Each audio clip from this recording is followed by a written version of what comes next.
So, I'm Katie Walker, and I'm president of our Springfield City Club Board of Directors. Thank you everyone for joining us today for our school board candidate forum for Springfield Public Schools District 19. We're excited to have you all here today. Learn a little bit more about the candidates running for several positions. You'll get to know a little bit more about them. Hear from them in a minute. At this time, I'm going to have all of the candidates come take a seat here at the front. I'll do alphabetically. Go here.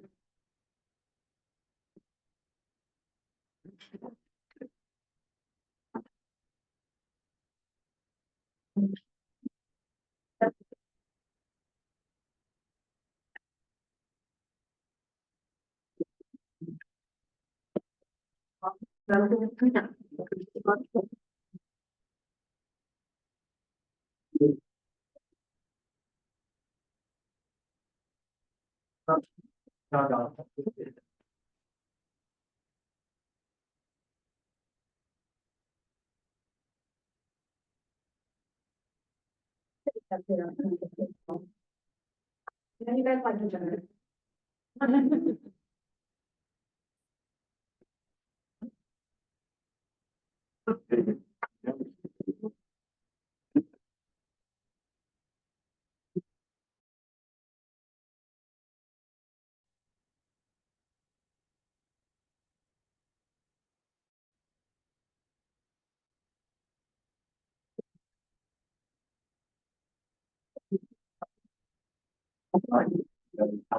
Hey, Len, can you move that over?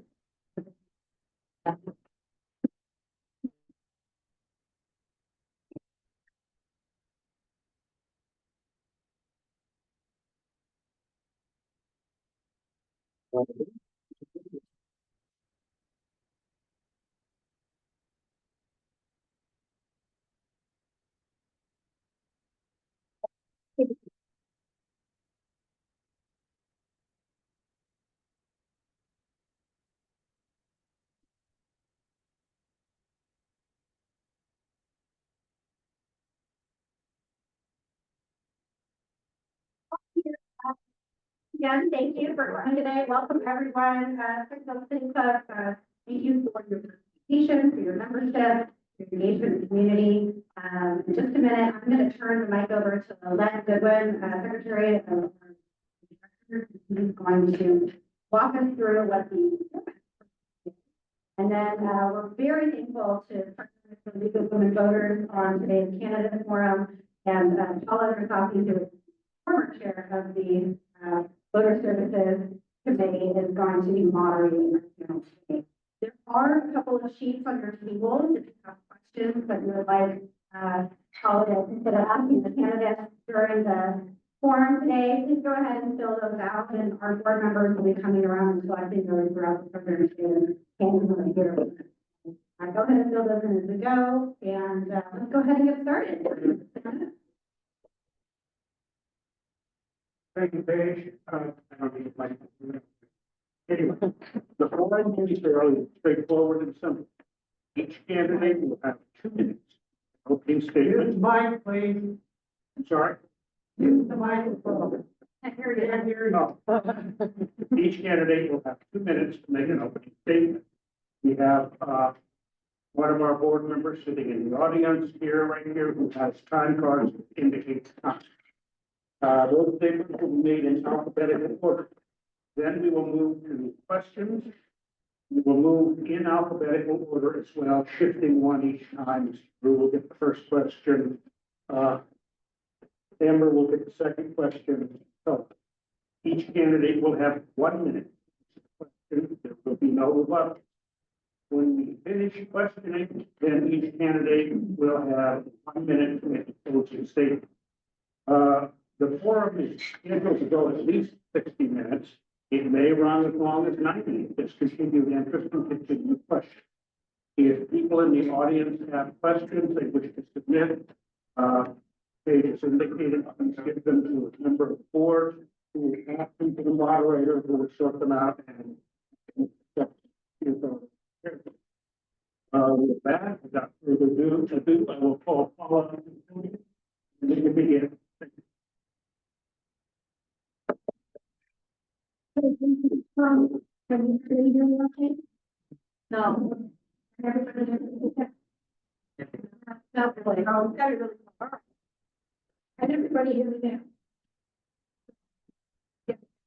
All right, so, the League of Women Voters was established in 1920, just before the passage of the 19th Amendment, which gave them the right.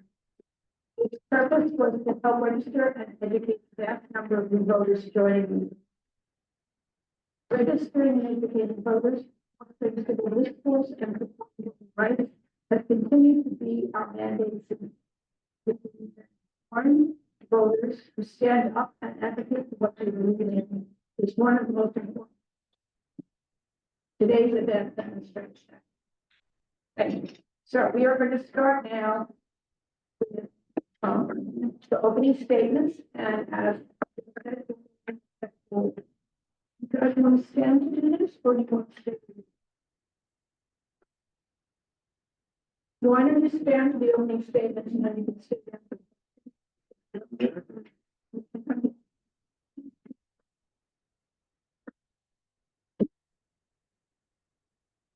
Thank you very much. My name is Bob Brew, and I'm running for. At the risk of sounding like Marissa Tomei, I'm not a teacher. My father was a teacher. My mother was a teacher. My brother's a teacher. My sister was a teacher, and I have aunts throughout my entire family lineage.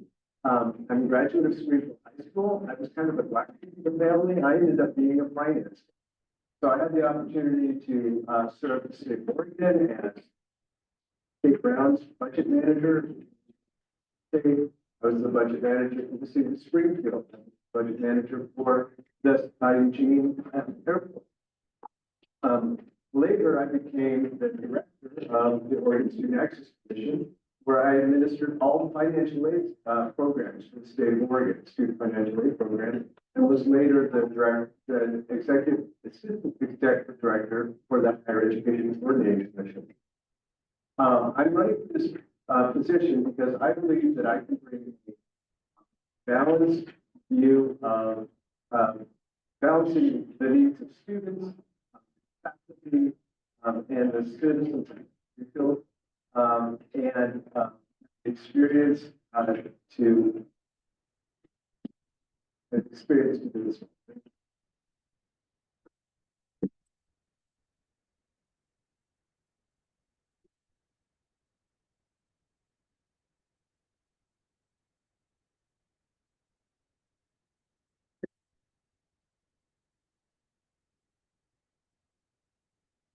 As a mother of a child in a Springfield Elementary School and former substitute educational assistant nurse for the volunteers supporting trauma victims, I've seen firsthand the challenges our children face and educators face, but I've also witnessed incredible resilience and dedication. I'm running for the school board because I believe our educators deserve to be heard and supported, and our community deserves leadership in how our schools operate. Time to build a system where every child thrives, every educator and staff is valued, and every family feels informed. I want to share some of my values that inspired me to run for the board. One key value I hold is that I believe in the mission of public education. That's why I'm committed to the purpose of public education, which is to educate every student to their fullest potential. And that's why I support Springfield's motto of every student, every day. I fully support our educators, and that is why I believe there's nothing that humans do that is more important than what educators do. They hold the awesome responsibility to educate each and every student. I also strongly value the comprehensive and well-rounded K-12 education for all of us. In order for our students to discover the passion and know how to navigate a complex world, they must be instructed in all the subjects kindergarten through 12th grade. And finally, I believe that Springfield School District is a great place for children to grow. I would be honored to be part of a team of work together for Springfield.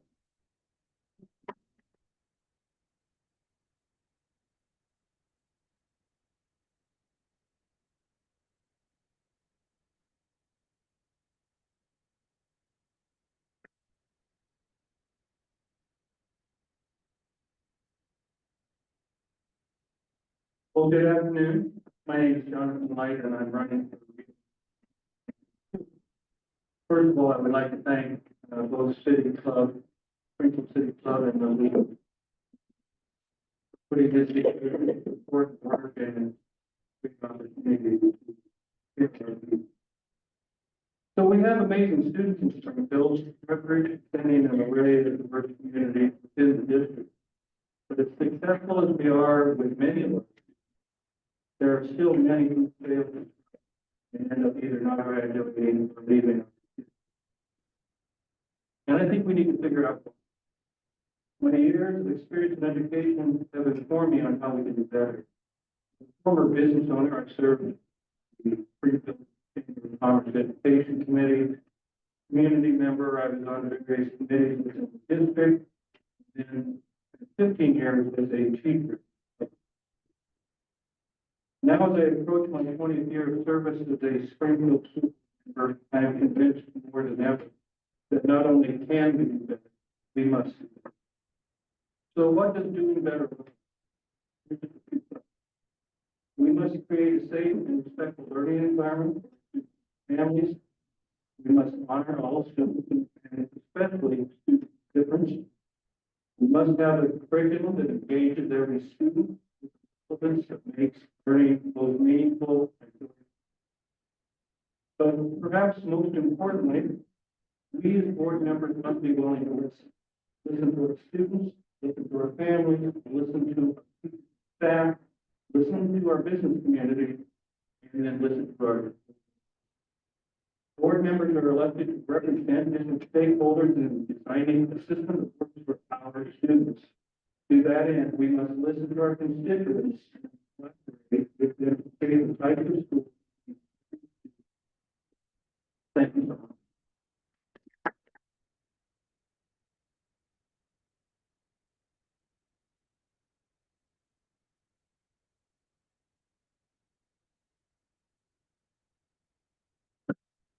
Good afternoon, I'm Robert Morgan. A little nervous because it's the first time since I was in high school that I spoke to more than about 10 people. So, I am also a graduate of Springfield School. All graduates. Mike is a teacher, a father, teacher, and I understand the struggles of students. I had children that didn't fit into public school. I understand how the kids that do fit in make their way through school. I believe in our community. I believe that it can be better. I believe that we've kind of grown away from being the small town school district that we once were, kind of we've gone in directions that really haven't helped our district. The kids need our help, and I want to.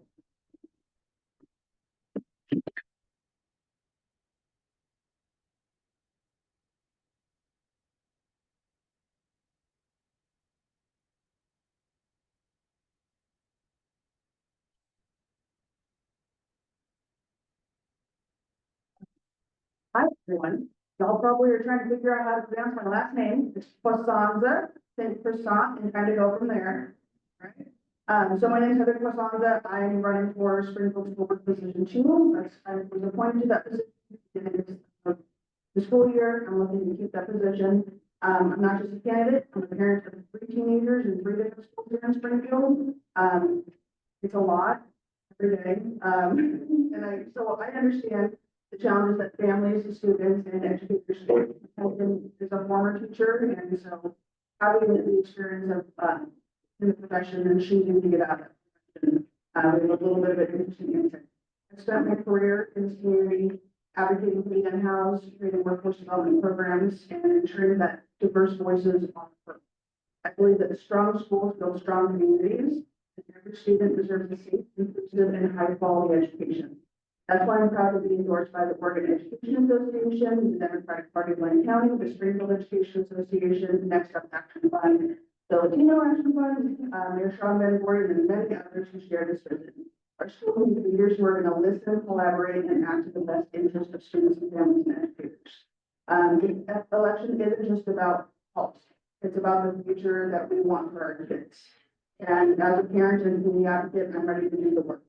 And I ask for your support, your ideas, and your partnership in helping to make Springfield schools the best they can be. Thank you.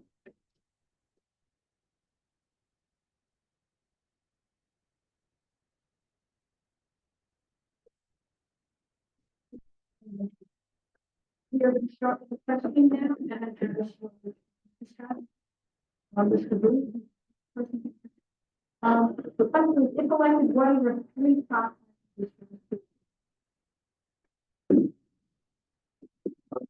If like my three top priorities for the school district are to ensure that students get relevant education, whether they are looking to go to a four-year high school, four-year college, a trade school, military, or work directly out of high school, that they're prepared for whatever their career will be.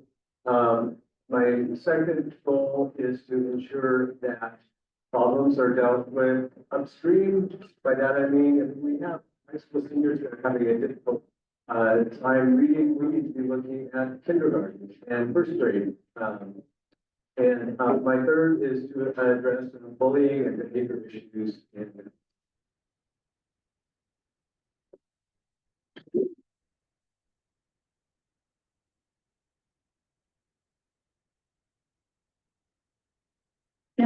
Question.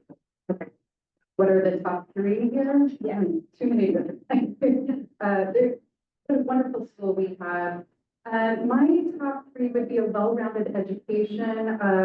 Right now, the teachers are faced with allocated minutes. You can look that up yourself. There's no time for science-based projects. It's very focused on reading and writing and math standards. So that's one. The wellness of our students, that's a big one. It's interrupting in our classroom. It's hard for everyone around. And I want to also address, we want to make it more family and student centered. And I believe that we need to have communication from the unions, the district, families. We desperately need this. And I hope the facility.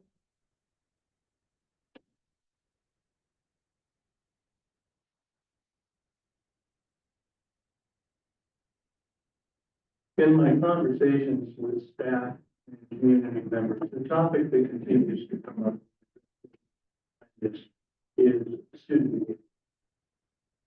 We just have issues that are disrupting the learning of other students, and I think we have a system that addresses this so kids feel safe in an environment where they can.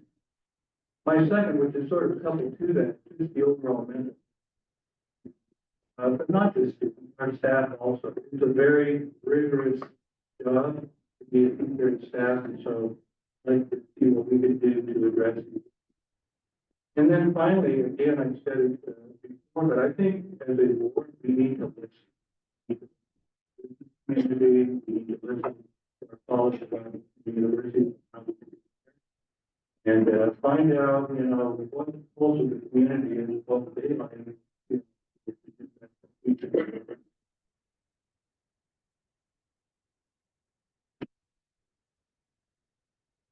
The top three issues that need to be addressed. A lot of people say transparency. Community, students, staff, union, and second is we need to take care of our teachers. That is the backbone of our district. They have to be, feel like they want to be there and third would be, fun. The future of funding seems to be a little uncertain. That has to be addressed as far as. Thank you.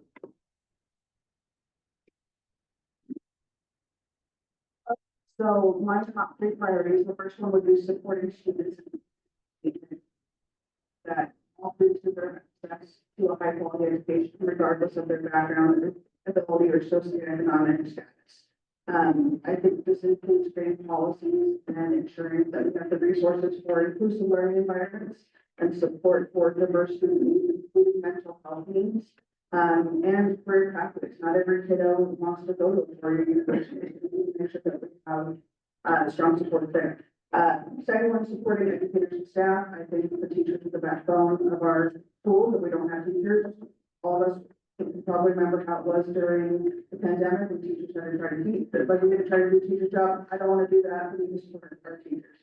And then the third is community engagement. I think, as many of my colleagues up there said, this thing is really important. The school district is just part of the community. We need to engage business community. We need to engage individuals who are retired. We need to engage educators, like everyone across the board. This is a community-wide issue. The community needs to be involved.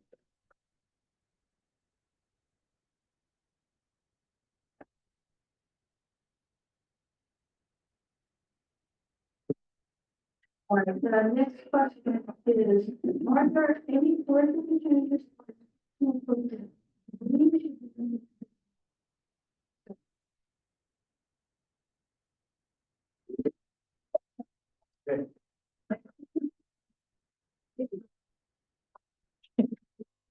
Are there any curriculum changes implemented to? Yes, I've been doing some research and the curriculum, I have been finding that we buy a lot of curriculum, but we're not using the curriculum. And when we do use the curriculum, as I understand, the teachers are not given the time to teach it in a way that is that is enjoyed. So that's a huge problem. I know my kiddo is tired at school. And another thing too is we have PBIS. I've been researching around. There's a pilot program in Rogue, Oregon that has a choice of learning. Amazing. And there's also institution that's really geared towards neurodivergent people that could, I don't know, that could be an accessory. It's something that we're looking into. Oregon spends $21 million on PBIS. It's worth looking into something else.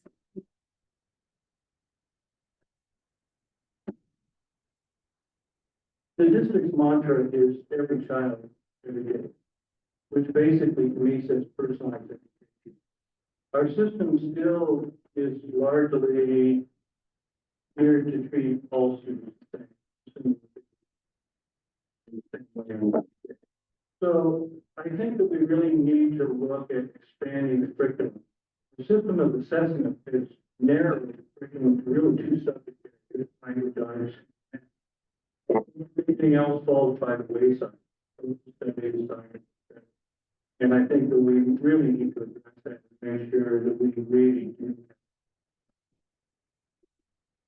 And the other thing is, I think, again, looking at the personalized education, we need to make sure the teachers have an array.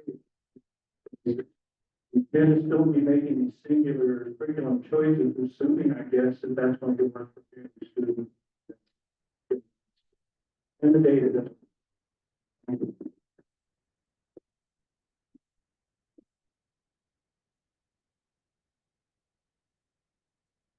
With the curriculum that is in place now, it doesn't work for all. And part of that problem is the teachers don't have the freedom to express who they are to the kids. No, there's no connection.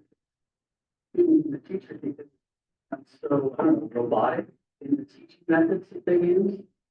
And we also need to look at more programs. I mean, some kids are not college. Some kids are trade down. We need to really partner up with unions, apprenticeships, things like that, that kids that want to be an electrician, get it older, or a plumber, get into programs like that and still earn credits towards high school in that apprenticeship. And then when they graduate, they're already on the path to their career. That's really, makes it really good.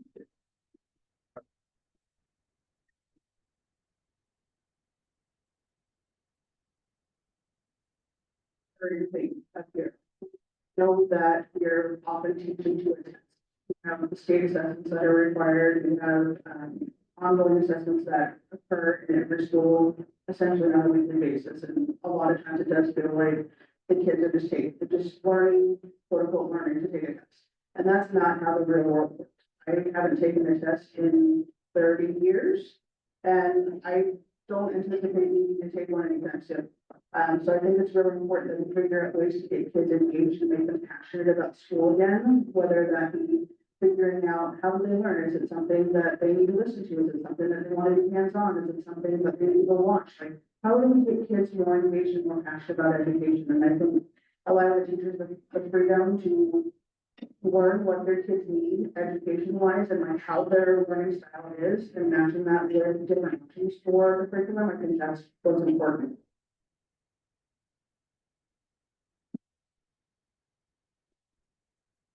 Oh, one more. Let's go, keep going. How's it? Yeah, I think it's better. Yeah, that is it. Oh. Thank you. So, you know, despite the general, dissatisfaction with standardized testing, which I appreciate and support, I do think it's critical that we make sure that students learn to read early, and that they can, understand mathematical concepts early, because if you can't read or you can't do math, it's hard to continue your education. Foundational skills. The second thing, as Robert mentioned, we need to be better providing students with opportunities to for different kinds of careers, different kinds of lives after high school. When I was in high school, we had multiple tracks. You could, if you were going to go into trades, you took different classes than if you wanted to go to a four-year school. We need to do a better job of differentiating curriculum, particularly in high school, to support students in their life choices. Thank you. So the next question I have, how do you ensure that parents, students, and teachers have a voice in the decision? And how do you make sure that that's transparent?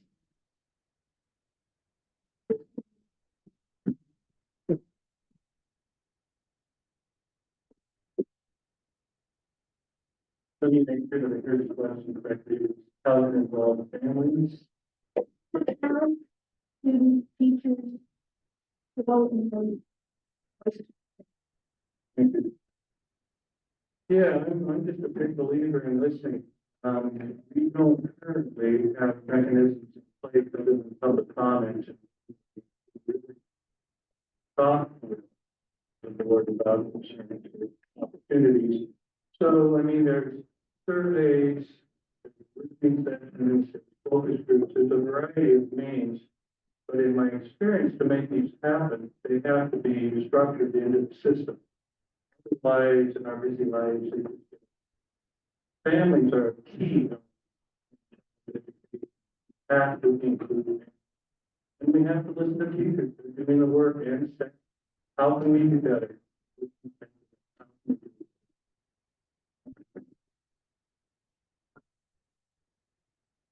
The communication, I think, especially with the community, I think there's been a lot of loss of trust in the district. I think that people kind of pull back because they don't feel like their voice really matters anymore. You know, they come to the meetings, they can say the things they want to say, and then it's overlooked or stepped over, and we're just going to go ahead with the agenda that's already in place. In order to change that, I'd like to make some town hall meetings saying that they bring people in and let them express their views. Listen to the teachers, the students, help all of them and trust the district and help them to have a part of it and feel like we have some sort of control of it. Children's life.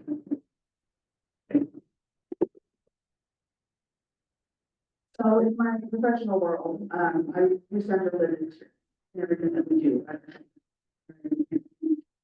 And I think the same would apply to what we do in the school district. The teachers are the ones that are working every single day with our students. They know what our students need. Our students know what they need. Our parents know what our students need. Our community knows what it needs in order to thrive. We have to be willing to go where people are, where they're comfortable, and where they can be vulnerable about the issues that are occurring. Going in front of public, and going into a public meeting is extremely daunting because now you have a whole bunch of live video and it's recorded and on the internet forever. So we need to make sure that there are avenues for people to communicate in the ways that's most comfortable for them, so they can be most authentic about what they do.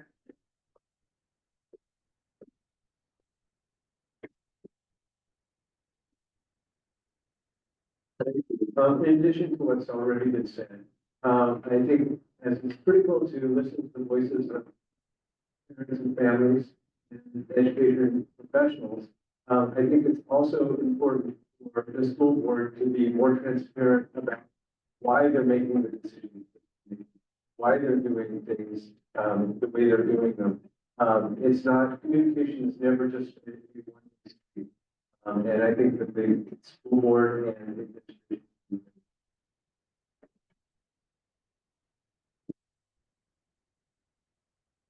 I have been on the side of wanting to make a public comment and getting the runaround to perhaps not do that.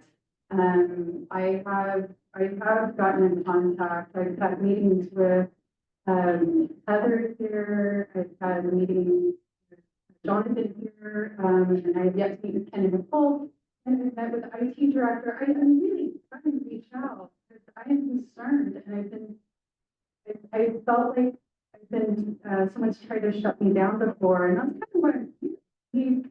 We need resources as parents. We need transparency. We need conversation. This is really important time. I have a 26-year-old and I have a 9-year-old. It is so different.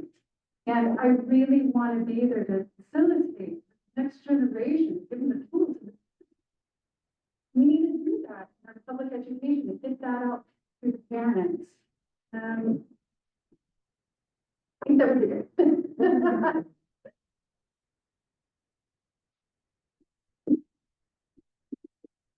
I have gotten many questions. And so I'm going to try. I have one question that finds a lot of them, and I'm hoping that school boards in many districts face contentious the diversity equity inclusion programs and use this is backwards for some people. What are your stances on these issues? And disagreement among board members and between the board and the community. And this is sort of, I don't know if I should say that.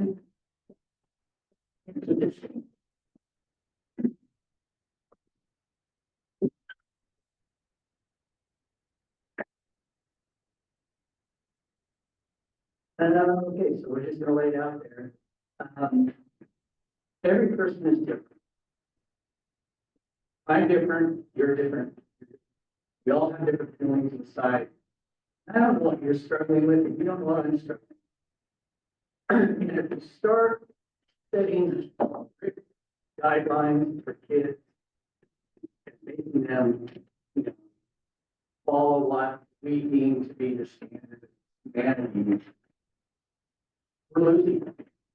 Period. We lost them to begin with. You see that sometimes with you're in the classroom, you see that, outrage that we have in the community. And if we don't learn how to include these children in our system, always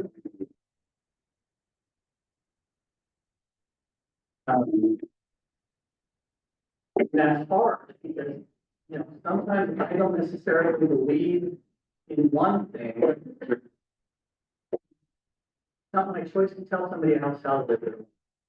And even if they're young and are trying to figure out who they are, I'm not going to stand in the way of them learning who they are. So that, in a nutshell, would answer the question. If somebody wants to be, you have to let the kids be. All right, I'll be real with you, and if this was a new vote, so be it. I'm always gonna be my 100% authentic self. I'm trans and neurodivergent children. I'm not about banning books. I'm not about telling kids who they are. Like, I didn't know who I was when I was 13. I thought I was gonna be a marine biologist, and that really didn't happen. Like, the kids are trying to figure out who they are. This world is crazy as it is. I don't need to put on the burden of telling them, you know, this is who you're supposed to be. That we're gonna check these boxes, we're gonna shove you into this, you know, you're gonna be a round peg in a square hole. We're gonna force this. No, I'm not doing that. So if questions come up about segregating bathrooms, banning books, this, that, and the other, I'm not doing it, period. Like, I will kick and scream and throw a fit about it. That's not what I'm here for. I'm here to figure out how to get kids excited about learning again and how to make them successful and happy, thriving adults, and how to make our communities successful and happy and thriving. That's what I'm here for. Disagreements happen. We all come with different experiences. My lived experience is different than Jonathan's, like, we're all different people. And you just take that stuff and you be respectful about your disagreements. Like, I'm not taking it as a personal attack on me and my beliefs. I don't think that's what we're here to do. We all have the same goal in common, and that's helping our students and helping our educators and making this community successful. At the end of the day, if that's what we're working towards, and that's the goal, that's the motivation behind it, I think we're gonna be okay. These disagreements are helping.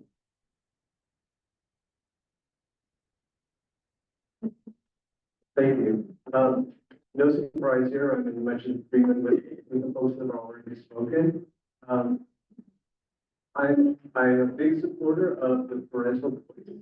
However, if your voice is telling me to exclude someone else's child, no, that's not gonna happen. I don't believe in letting a small minority dictate the entire school district. And, you know, if someone, chooses to run against, and if someone disagrees with me, I would encourage them, go ahead and run for the school board. Until then, we're gonna try and do what's best for all students. Yes, we all are very much aligned. My goal here is, goal of education is to reach the full potential of our students. Equality is a supercharged word, and what it is, it's to be fair. Each kid have a fair shot at things in life, no matter where they're coming from. I am a neurodivergent. I had to learn many different ways how to engage in the world, and at the beginning of life, it was masking. So I feel for them. So I too am aligned with, yeah, kids will be kids, and they need to explore themselves. It's part of the human experience. And how do I handle disagreements? I engage, I ask questions, I want to know why. Heather and we met up for 2 hours of coffee one day because I wanted to, we wanted to find out what's going on when I got down to the interim. She had a great reason. I really value that. So, yeah, it's okay to have these disagreements. It's okay to find that understanding. Thank you.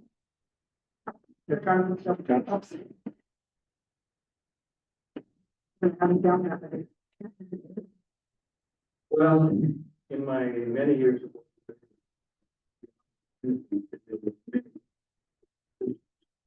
from board boundary changes to closings to shortfalls, it's one of the things that comes with it.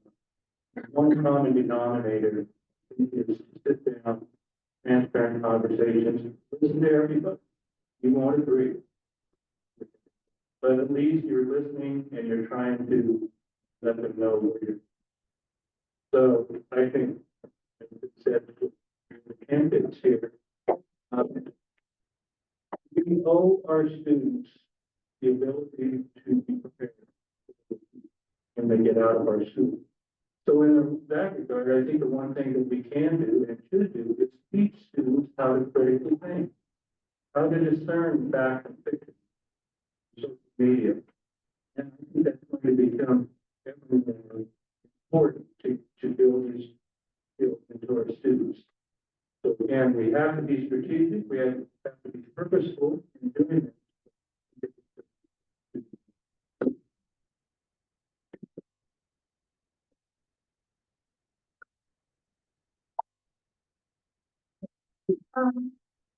So next one is teachers' short goals continue to be a challenge. What strategies would we use, and to recruit and retain high-quality educators in Springfield?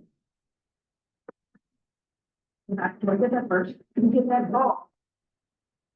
I am so excited about this topic. Okay, so I think a lot of the burden has historically been placed on the school district to recruit and retain, which makes sense.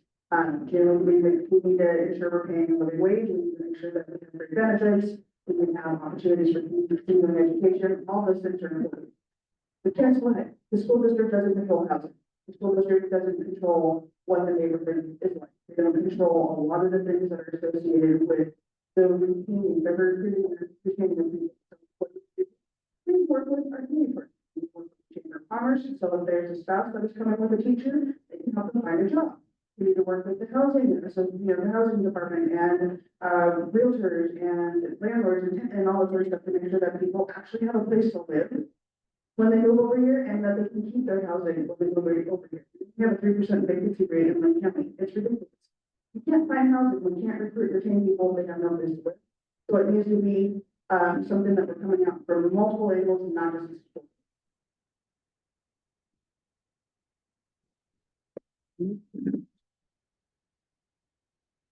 Well, in the 1990s, we passed Measure 5, which effectively took local control of school budgetary authority from local communities. So unless we're able to go back and reverse that, we have a challenge in terms of one thing I'd like to address, which I think is kind of is the grow your own teachers, where we take talented teacher assistants that are from a variety of walks of life that are real talent in the classroom and help them get their degree, help them become a certified teacher. They've already shown a commitment to the district and we did. Let's grow our own.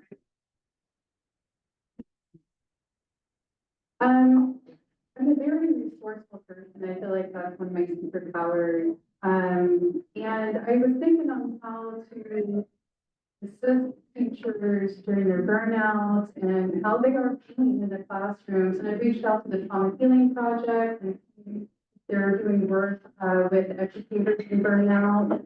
There's a lot of community resources into, and that would be amazing. We have it all right here. Beautiful, beautiful district we live in. Sorry, I lost my train of thought. Thank you, recruiting, sorry. So Nancy Golden, she has endorsed me, and I asked her how she would feel about that. And she said she would go to the colleges and start talking to people for education and recruiting them from there. She would also be looking for people who represent the students. My time is up. Thank you. Well, we not only have a teacher profile, we also have a practice check. That would be our custodians, service workers, educational assistants. So it is a real issue. So from that standpoint, I think it's important that our benefits package is commensurate with other districts. But more importantly, I think what I'm hearing from teachers and staff that are leaving is they don't feel they have they don't feel they have control over how they teach students. And so teachers need to be aware of it. Figure out where are these people going, do exit interviews and determine what are the causes. It's not only about hiring people, it's really about retaining.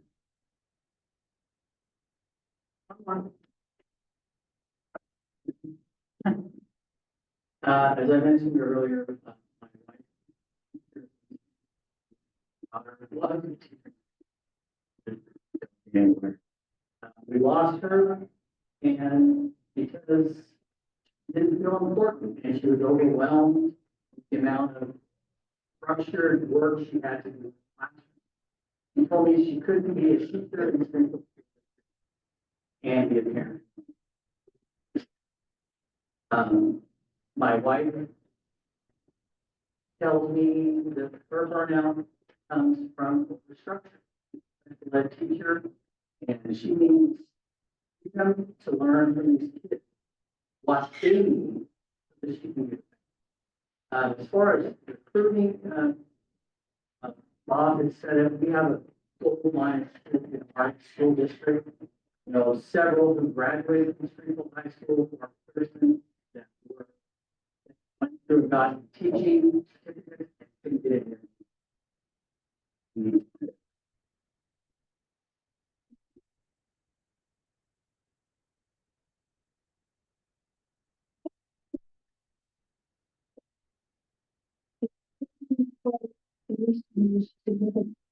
Yeah, forty-three, four, no.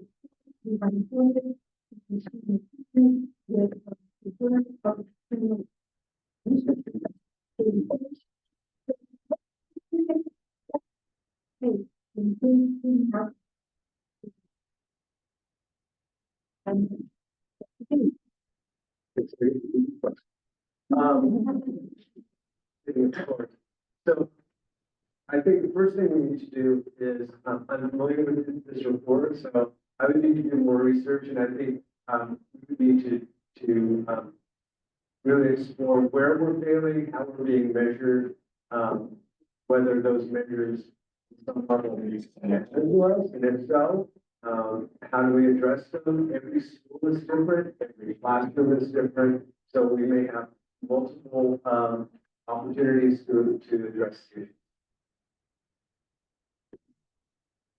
Thanks for your thoughts here. We definitely need to figure out what our metrics are actually working and how do we go about changing them. Well, an idea is to look at other schools that are making it. We have Portland districts that are doing excellent in Oregon. What are they doing that is different? Can you apply it here? I really think bringing the joy back to learning would be so priceless. I know if I could see my kid and see her teachers be excited to teach and learn together, that would be wonderful. They're very constrained right now. It's a massive problem. We can get these grades, we can get these kids out far again. We just need to be able to talk kids and let the teachers do the thing they went to school for and got the degree, the master's degree or the doctorate's degree. Let them teach through that passion. Let the schools have a culture. Thank you. We've sort of been on this track for many, many years, in fact, decades, as far as what I call the build a better mousetrap. But as you alluded to, the joy in teaching, playing, and learning, and sort of squeezed out of the system. We need to look at the districts who are successful. And one thing that education lacks is interest in looking in. Is it, are we externalizing the problem, or do we dare look inward and say, what are the statistics, what are the states, even what are the countries that have success with their students? And steal like crazy. That's okay. It's to the betterment of the kids, and we should be willing to do whatever it takes, including looking inward. And I agree with Johnathan. We do have to look at our district and how we are interacting with teachers, students, community. I know there are laws, testing and outcomes, all of that. But within those laws, there's got to be some sort of, for these teachers who, you know, they do this. Not being rich, you know, kind of famous being teachers, they do. And we need to let them, you know, learn how to assess the kids. And we need to implement things that teachers have to say. listen to them and say, you know, maybe they know what they're talking about, and let's, you know, look at that and try to move it.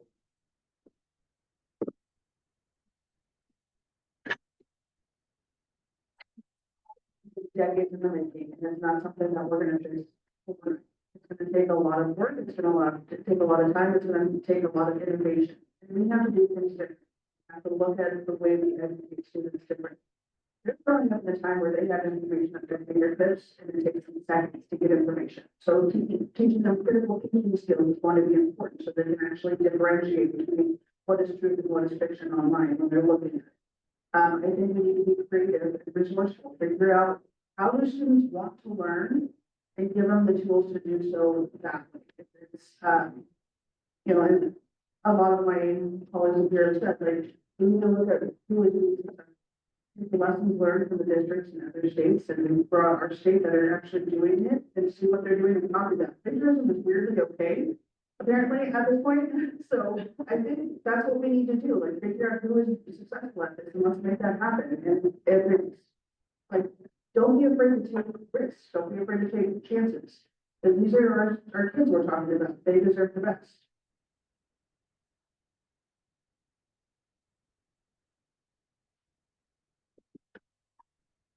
Okay. There engage on the pathways and workforce development programs for students.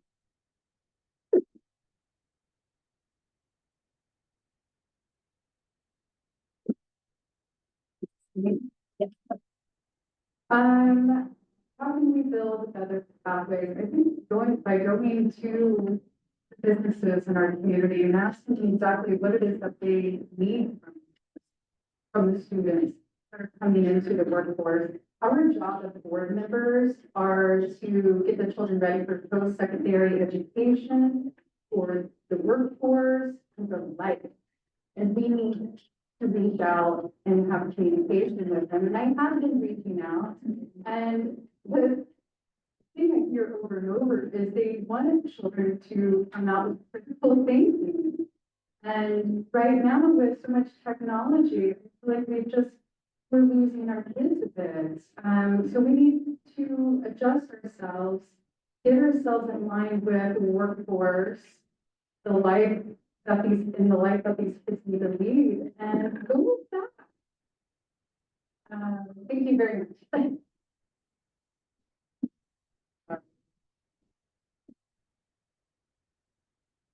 Well, again, with the advantage of being on the board for many years, I do have to give an acknowledgement to the comments. They've been a valuable part of the work with our students, trying to get them into a path. Pretty financially, but also the job standpoint. I'd like to work even closer. I would like to sort of eliminate the barriers that we have allowing the community to both engage students in our schools and outside of schools. Chamber used to run these career marvelous opportunities. So I would love to double down on that, to actually create pathways, purposeful pathways that really link business community and other community members into our schools. It's a partnership. We should do whatever it takes to get to it. Completely in agreement. I'm a blue collar worker. I was from the time I graduated from high school. Yesterday when I got off. So, there's nothing wrong with that. The idea that every student has to is not realistic. And what we need to do is we need to create HVAC, electricians, plumbers, and implement those into curriculum. Give them the opportunity to do, a part-time apprenticeship where they're actually earning high school credits for graduation. To make them understand that they're not really ready to go to college and they're sitting there. Get to school, I graduated from high school. I don't want to do it. So they get, show them where they can go to work and how they can.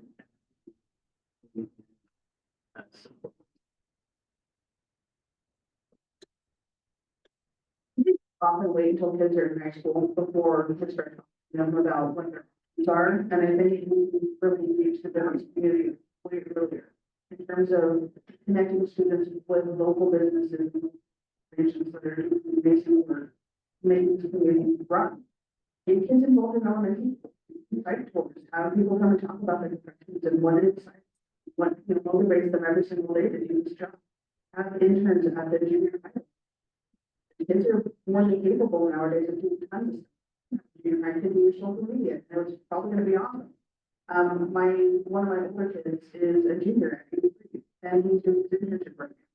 This kid is so motivated to go to school every single day because he knows at the end of his classes that he gets to go to his internship and he gets real world experience of how to be an IT professional, which is primarily telling people to turn their computer on and on again. But he's learning that right now, and he's super stoked. Those are the opportunities we want. We want kids to get excited about what their conflicts are in the future. A couple quick ideas to add on to what's already been said.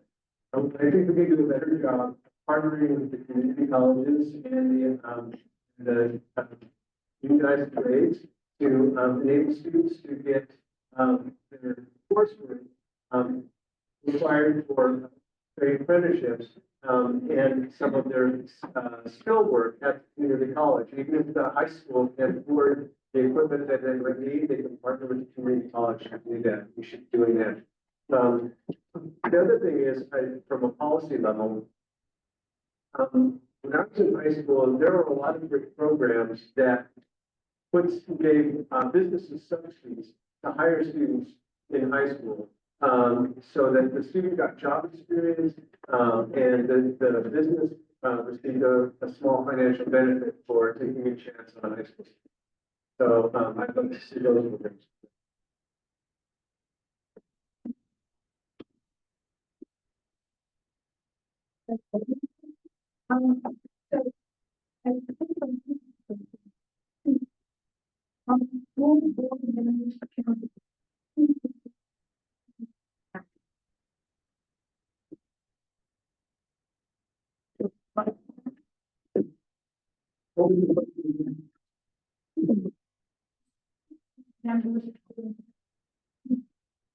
Is the superintendent.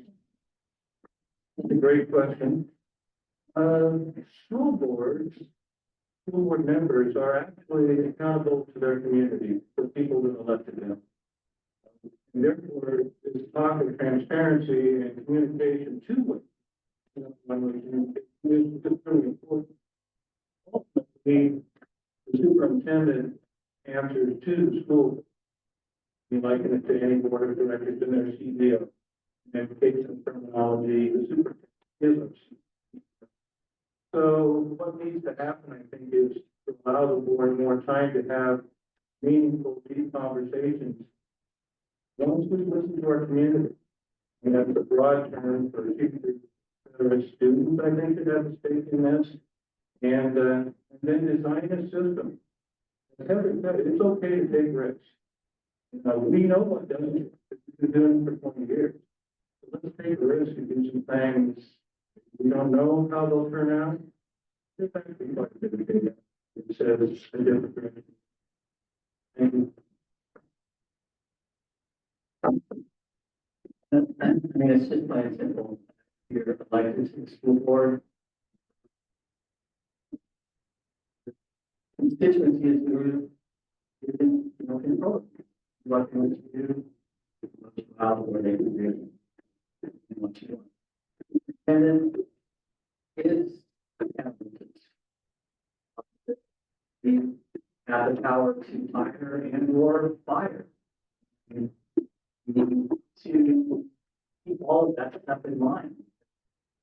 The superintendent is not leading the district in the way it should go. There should be steps in place to either what's going on with the superintendent and or remove him from.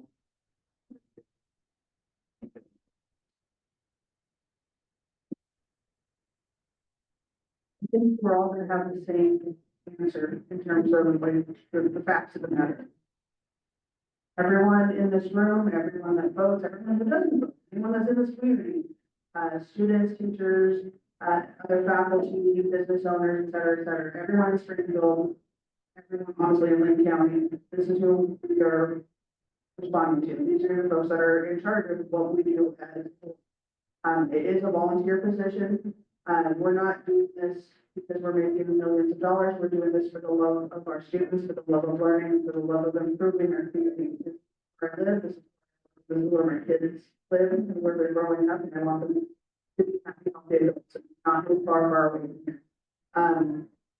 Like Johnathan said, the superintendent is our director, our only director. And so we need to make sure that he is following our guidelines and our mission and our values and the things that we think are important, because the things that we think are important are what you all tell us to do.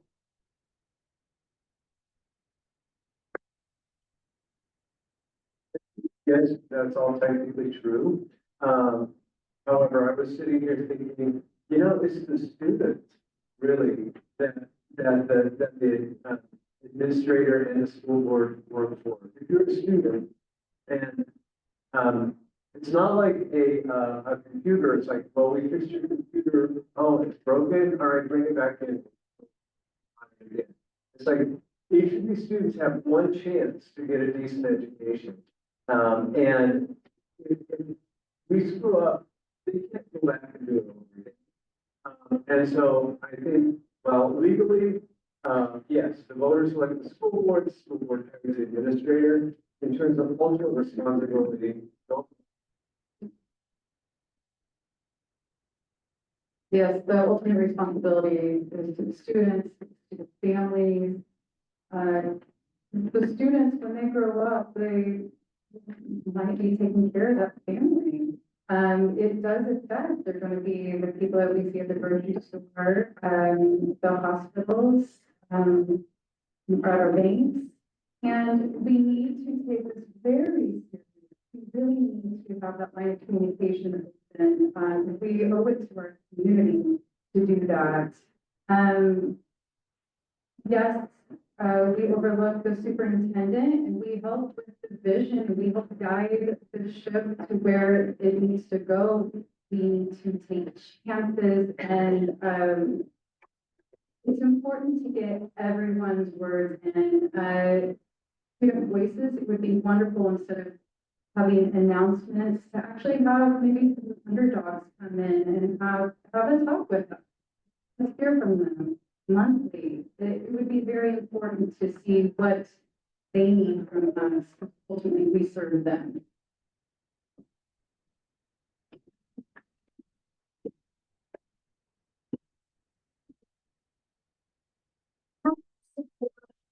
The safety of our students, the rising gun violence in our community.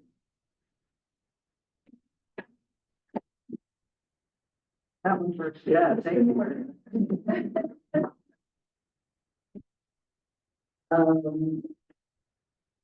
I wish there was an easy answer. I don't know how to do that. I know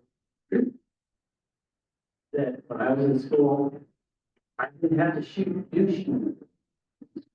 It wasn't a thing. And I don't know how to fix it. But, you know, metal detectors up at the doorways. We can, you know, lock the schools down for a sign. It's still not going to stop it. It really is a societal problem that, you know, wishes the school board member, I could say, yeah, man, we want to fix it.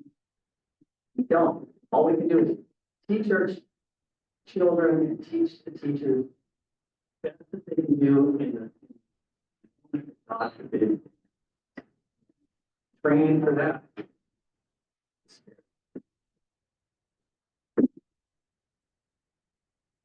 So I grew up and was in high school then. We had our shooting here and Columbine happened and you always think this is going to be the last final straw. And so far that hasn't happened and it's incredibly depressing. I mean, I'm not gonna lie, I think about safety every single day. I think what we can do as a school board, is we're not going to build in that policy that state and federal level. Make sure that we have mental health supports for students and their families, mental health support for teachers. We understand, mental health first aid and how to do that, and then we hear students, especially avenues for reporting anonymously. So if they have a peer that they are aware of that is making threats or doing something that's dangerous, making sure that kids know how to tell a grown-up and get that grown-up actually do the follow that's necessary. And to do that. And the follow-up that has occurred has been, it's necessary, but I'm hoping that having that available means that.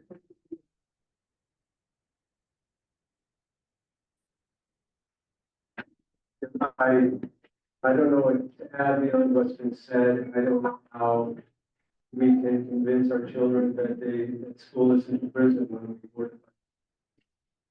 I think we can do better in terms of building design. In Brew, for instance, each of the classrooms has 2 entrances. So you have a situation where you have something happening in the center of the school, you can evacuate kids out the back entrance. It's a design that that not only helps keep kids safe, but it doesn't make it like a prison.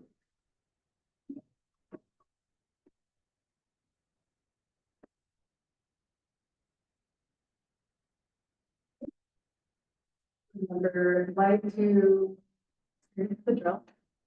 I would like to understand what the kids are going through, what the teachers are going through.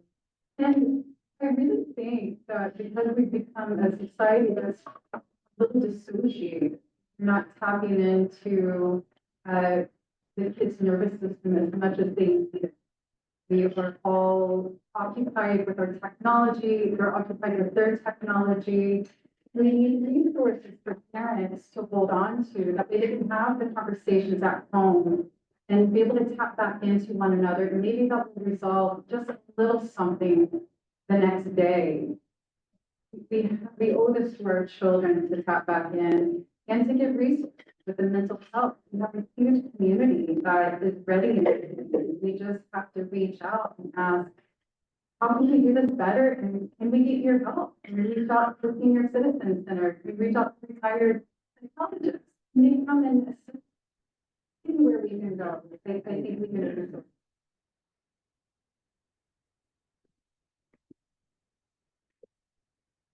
I think as a district, a state, and a nation, we've hardened our schools to some extent. Working as a school employee, it doesn't keep them out, and I think we've seen across the nation, this continues. And by a disaffected former student, or current student, who takes these drastic measures. I think we really next is to look internally. We do create an environment that is respectful and it feels safe. Now, we talked about the behavior issues, and I think teachers, staff, and students don't always feel safe. That's not an environment that encourages it.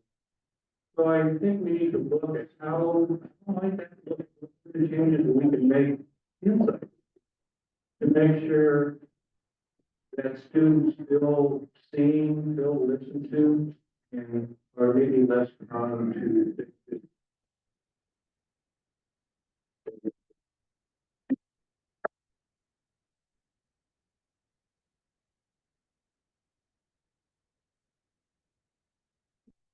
I think this is going to be one aspect. How do you define success in Springfield? And how do you measure that?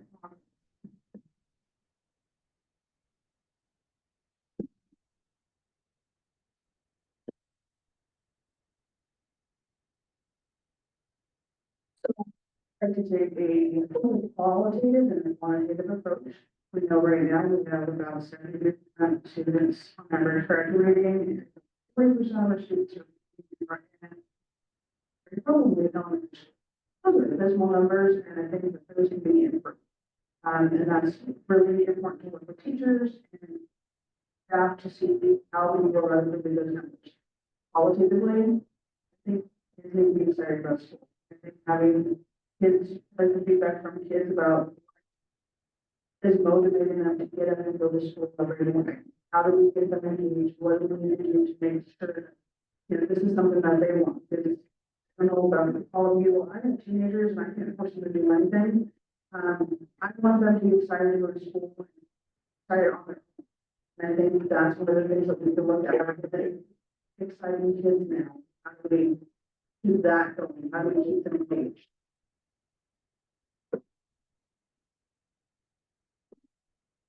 And so I'm for innovation and individualized education, but I also believe that we need to be sure that students are making, wherever they're starting, it's not the finish line unless you're taking into account where they started from.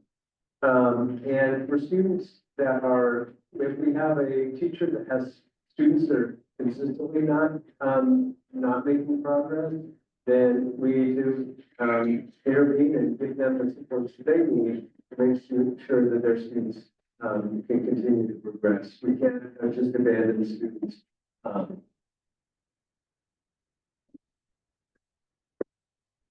Thank you. How do I define success in school? I would define it by seeing openness at the school as far as doing presentations again, getting kids and families engaged, letting the teachers expand and impart their knowledge.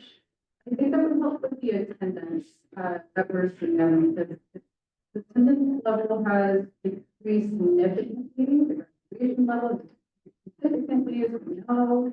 And, you know, it's interesting when you're looking at K3 and 100% graduation rates. We should be looking at what they're doing. I think that would be great. We need dynamic survey. Now, when I take a survey of my daughter's school for the district, it's very narrow than anything, and it always leads me to kind of what I think they're wanting me to say. And it's not what I want. It's nowhere near that I have the space to give it. That's what we need for success. Again, transparency.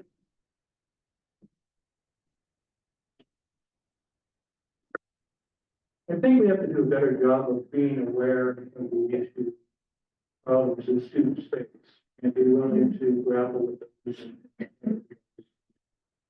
I was on the board when we created it. And part of the reason, in no small part, was to use that school as a laboratory school that we could then look at in a small school environment, then take lessons learned that are working and how do we expand them to mention your child who is engaged. So we want that for all of our kids. If the school is the best part of every student's day,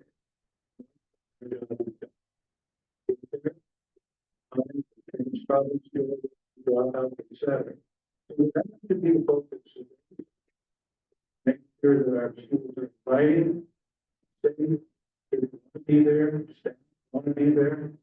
And I think a lot of the issues will be reduced.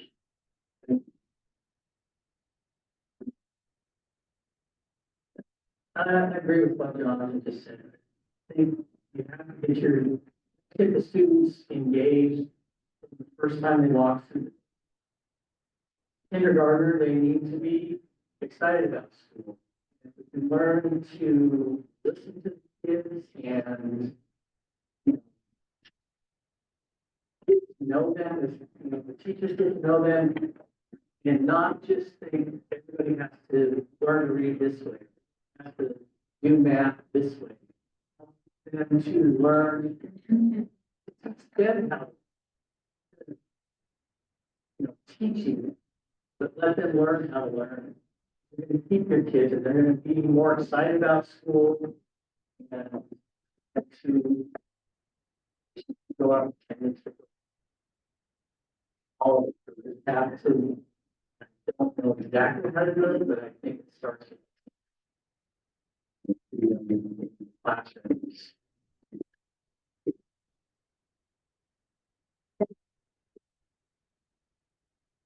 I want to thank our panel for being here today. I think they were wonderfully insightful. We now move to the closing statement. The candidate will give one closing statement. This time we will go in reverse alphabetical order. All right. Closing statements are often just a repeat of what I already said. I'm a mom. I got involved because I needed to know what was going on in the kids' school. Started off on the educational equity advisory committee, joined the budget committee, and then applied and people appointed on the school. Everything I do with my life is because of my kids. I want them to be successful, and as a parent, I want all their friends to be successful, their friends' to be successful, I want all their friends to be successful. Decisions under the leader in society. I invite you on this journey with me. I am just one person. I can do something that is working together to divorce street. And I want you to do that with me and with everyone else that is on the board. We have to do this together. It's really important. Yeah, we want things to change. Not a one person thing. It's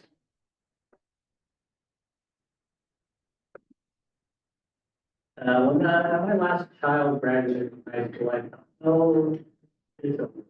We're done school anymore. But then little things came in my life. And it's important to me that they have the future. And I'm invested in this community. I've lived here 50 years. But, and I wanted to succeed. I want the school to be the best district in the state. In order to do that, we have to changes. I'm outside of that box right now. Outside of that box, so that's kind of what I'm doing.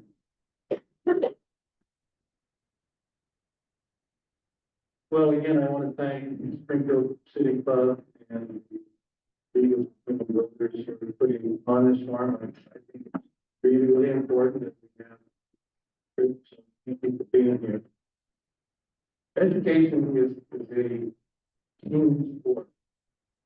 And so we really need to be more inclusive. People engaged, making their voices are heard. It's not the school. It's the community's district. There's so many things that we can do and should do, but they're going to look different. They need to look different. So if we really want to have an education system, I want Springfield to be the model in the state, and perhaps even beyond. So we need to do things with your help. And I would say, hold the board accountable to your vision, have those conversations. I think we can do it. Not someone who's, that's not what we can do.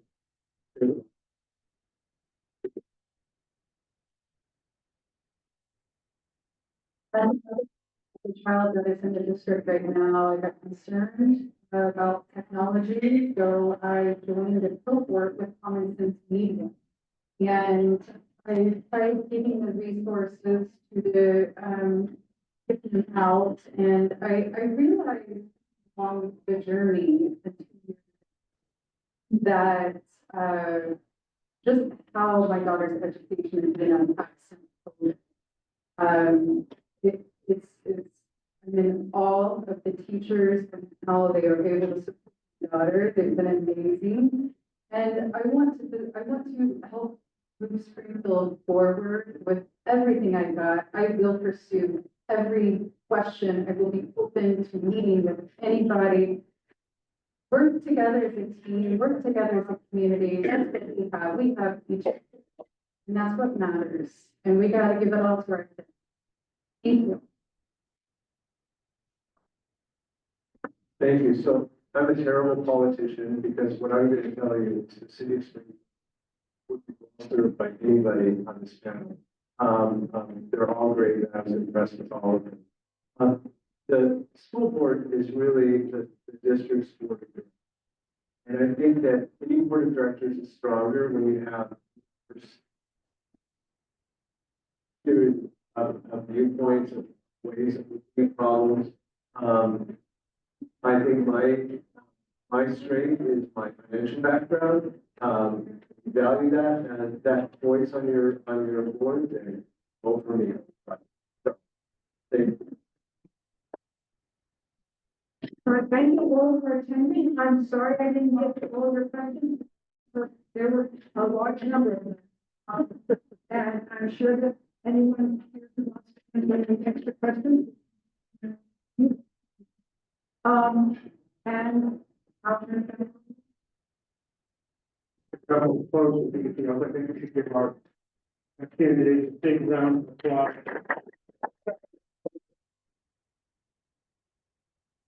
Give with Mr. Brew, I think any of them. There's a couple of details. City Club. In 2 weeks on the 18th, we can have protection authority, and then on May 1st, we'll sort of resume election politics. We've invited candidates for the LCC board representing Springfield.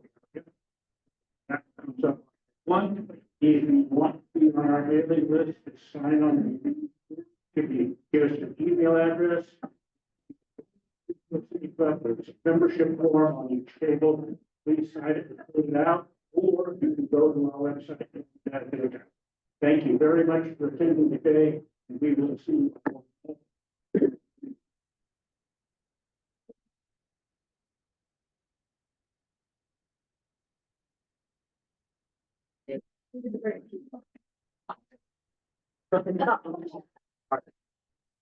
Something wrong.